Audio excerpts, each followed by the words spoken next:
Alrighty, good morning guys. Y'all know me as Kenneth. Today I'm going to be talking to you about sci-fi technologies that exist or are currently being developed. So here's a list of what we'll be discussing today. Anything from teleportation, driverless cars, androids, exoskeletons, cloaking devices, cloning, force fields, prosthetic limbs, and public space travel. So let's start with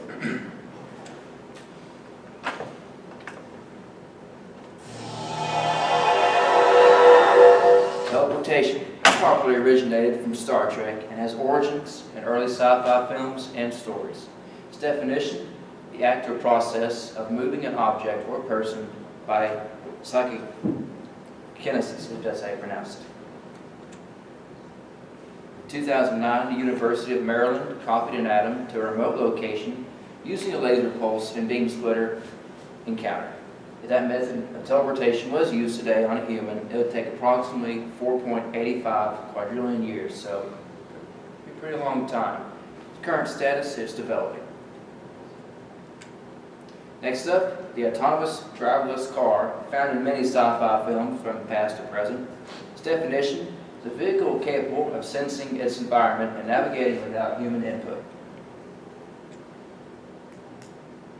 An autonomous car has 5 things that make it work.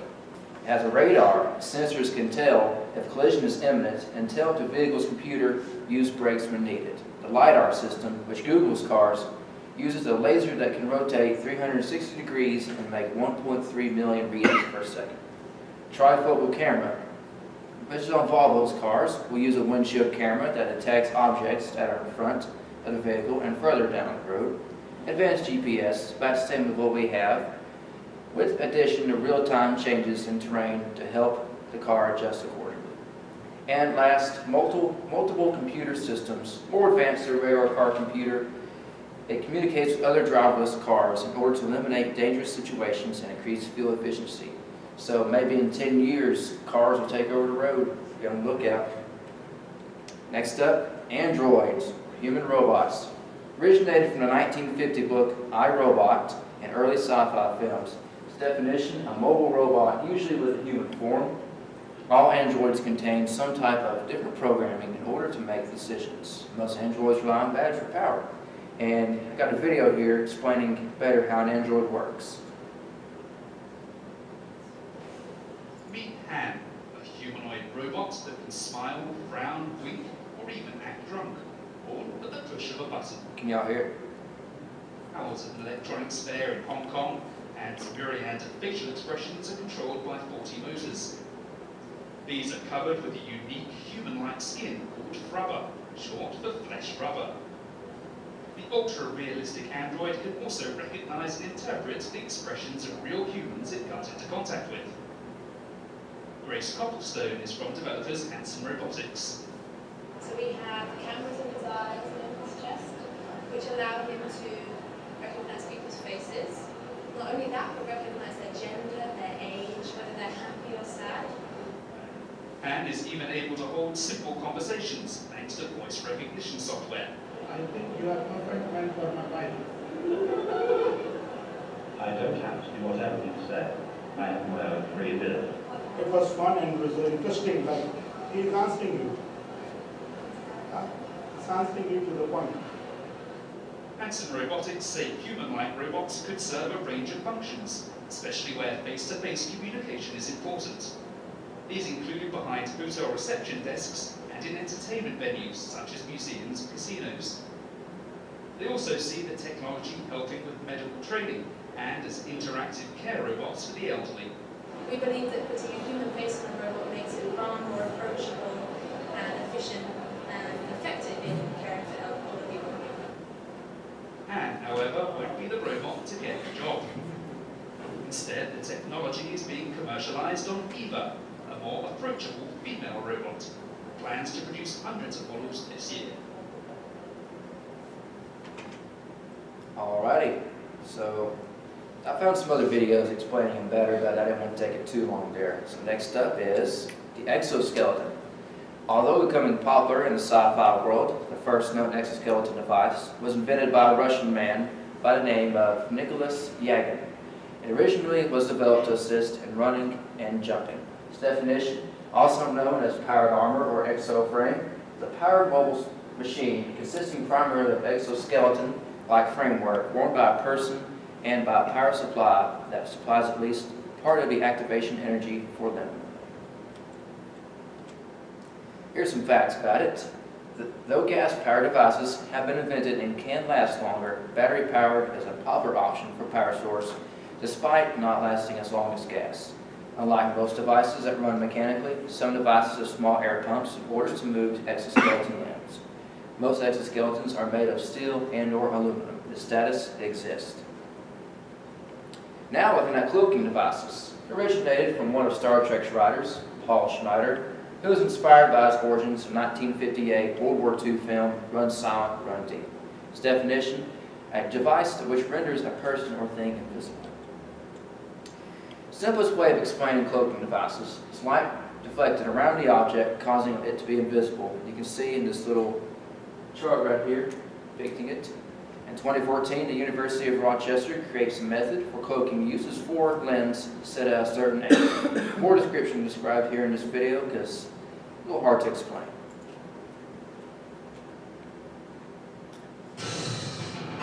You're not an assassin. You might actually be the real deal. Cloaking technology isn't just for boy wizards and enemy spaceships. Researchers say anyone can create a cloaking device just with a trip to the lens store. I'm Jen Markham on Buzz 60. Scientists at the University of Rochester in Rochester, New York say they've not only come up with a way to hide large objects, they've done it using just 4 off-the-shelf lenses they bought for around $1,000. Even though they're calling it the Rochester cloak, it isn't a cloak at all. The lenses bend the light around the object, so it stays hidden even in 3 dimensions. So if you have rays that go at different angles, the cloaking device still cloak it while what you see in the background is shifted without any distortion. The device isn't perfect. Since the lenses bend the light through the center, anything there will not be cloaked. And of course, an object would only be hidden in the lens's field, though the researchers say the device could be scaled up with larger lenses. And even though the researchers spent $1,000, they also say the same thing could be built for around $100. And they even posted instructions on the U of R's website for anyone interested in making their own.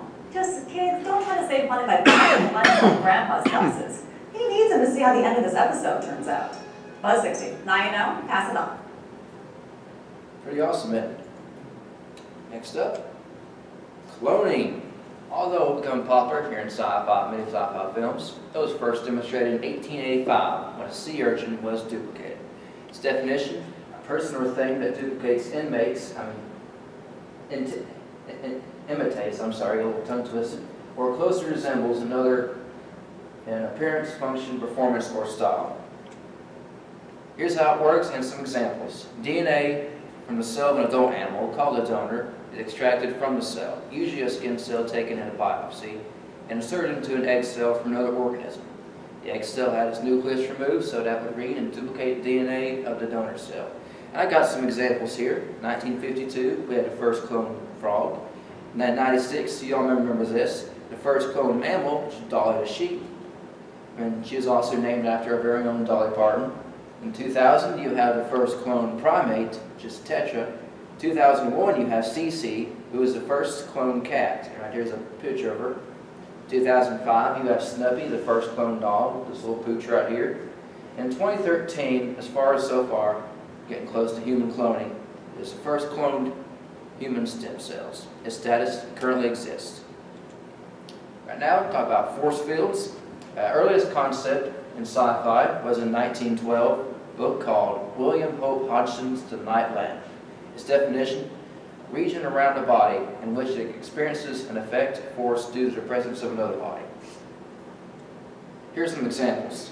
The University of Washington group in Seattle has been experimenting with using a bubble of charged plasma containing a fine mesh of superconducting wire to surround the spacecraft. This would protect the spacecraft from interstellar radiation and some particles without needing physical shielding.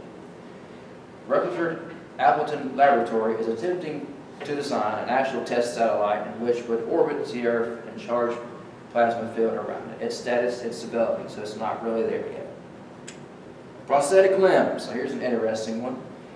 Those Sci-Fi origins are unclear. The earliest known prosthetic body part was uncovered in the year 2000 in Cairo, Egypt. It's believed to be around 3,000 years old. And you can see this guy's mummy's foot right here. He must have been missing his toe, and he's got a nasty looking little prosthetic toe here. The definition is an artificial substitute for a missing part such as eye, limb, or tooth used for functional or cosmetic reasons, or both. I got some types of prosthetic limbs here. I got joint prosthetics, which you can see this little metal joint right here. You got arm prosthetics. This guy's trying to lift an egg with his fake arm. You got leg prosthetics. You've probably seen them plenty of times. This right here. Cosmetic prosthetics. And I got another video explaining how it better works. It's a little bit of a long video, about 4.5 minutes, but it's really interesting and pretty cool, so check this out.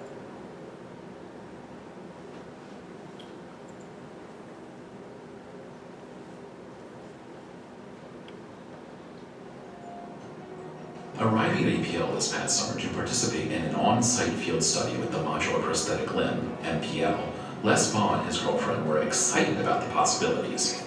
Accompanying them is Dr. Albert Chi, who, as part of the interdisciplinary team from the Johns Hopkins Hospital, performed the targeted reinnervation surgery necessary for today's visit. I went into the surgery knowing that he was going to move nerves in my chest. I remember when I first came out from under it, the pain I'd never had. I don't even remember the original being that much excruciating pain, but I imagine part of my mind blocked out anyway. Les had lost both limbs in a freak electrical accident over 40 years ago and is excited to become the first shoulder-level amputee to have the MPL fully and wirelessly integrated into his body. Get started with really intensive training with our pattern recognition system. And what the pattern recognition system is a advanced algorithm that really looks at high-density electrode arrays on the chest muscles, which we've reinnervated, that looks at the almost signature symphony of muscle activity information, and we take that information and translate that to actual movements within a prosthetic. Let's go ahead and see what we have. On this day, Les is being fitted for his socket, which is sort of a body brace that makes the neural connections with the reinnervated nerves, as well as supports the prosthetic limbs. The first cast they did on me for the chest socket was all done with electronics. They took like a scanner and just started walking around my body, and they just painted on the screen, and boom, they sent it off, and I get out here and it fits. This guy said, no, I can't feel every little dimple and divot that I want to feel. He said, I want to do it with prostrates. And his old school is working out so much better than the modern. While the socket got its finishing touches, the team took the next step and had Les work with the virtual reality system that mimics the actual prosthetic arms.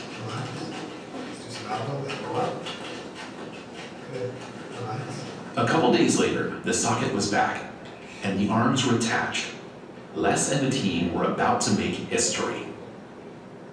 Once the training sessions were complete and they released me and let me be the computer, basically, to control that arm, I just go into a whole different world. I think we're just getting started at this point. It's like the early days of the internet. There's just a tremendous amount of potential ahead of us, and we just started down this road. I think the next 5-10 years are going to bring some really phenomenal advancements. Other milestones reached by the team were, this was the first time the MPLs were operated by a shoulder-level amputee at the full 3 degrees of freedom and with over 30 total degrees of motion on both sides with complete intuitive thought-based control. He has access to all of the different degrees of motion, shoulder, elbow, wrist, hand, but he still needs to select which one he wants to use. So he needs to position the shoulder, then the elbow, then the wrist, then the hand separately and rest in between. Maybe I'll be able to, for once, be able to put change in a pop machine and get the pop out of it. Simple things like that that most people never think of. And it's re-available to me.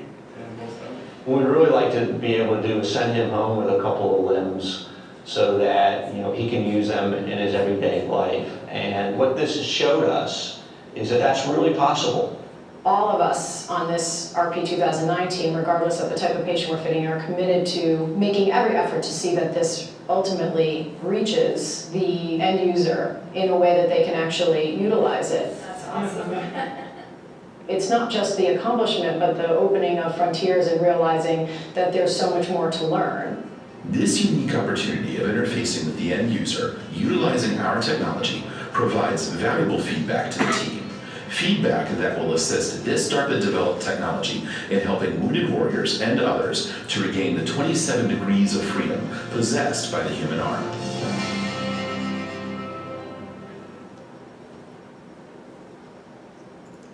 It's pretty cool. Just thinking about 10, 20 years, you won't see no legless guy in a wheelchair no more. We'll be walking with robotic arms. It's pretty amazing.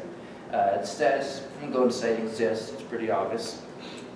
And finally, last one on the list is public space travel. Final frontier.